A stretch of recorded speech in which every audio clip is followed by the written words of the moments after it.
Heart Evangelista, sa kagustuhang magkaanak okay lang daw kahit anak sa ibang tao, sabay-sabay natin panoorin ang kabuuan para mabigyang kasagutan ang ating mga tanong.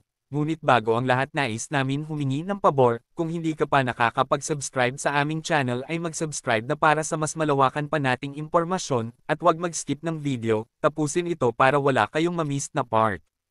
Matagal na ngang mag-asawa si Heart Evangelista at Cheese Escudero, ngunit hindi pa rin sila nabibiyayaan ng anak. Sinusunod naman nila ang lahat ng payo ng mga nakakatanda maging ng mga doktor, ngunit tila hindi pa rin sila siniswerte. Komento ng isang mga netizens, sayang naman daw ng kinikita nilang mag-asawa kung wala rin naman daw silang anak, lalo na tumatanda na sila, hindi raw habang buhay malakas sila. Kaya naman nag-viral ang isang random post ni Heart nito lamang nakaraan. Ayon sa post niya, ready daw siya sa lahat magkaanak lang, kaya naman naging topic ito ng isang sikat na content creator. Ayon dito, ang post raw na iyon ni Heart ay pinagpaplanohan ng mag-asawa na magkaanak sa pamamagitan ng ibang paraan kung saan dadaan sa masusing pag-aaral. Marami nga ang maaaring method na pagpilian nila para magkaanak sila, dahil gusto rin daw ni Heart na sperm mismo nila ni Cheese.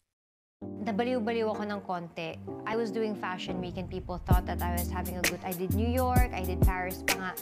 And kala nila okay lang ako, pero may dinadala pa akong bata. I really didn't want to be pregnant after that because parang inisip ko, parang mabait naman ako, bakit ganun? Gusto ko lang meron akong makakwentuhan pag matanda ako, yung share ko lang yung mga good experiences ko, yung mga hardships ko, yung mga lessons ko, para hindi masasayang.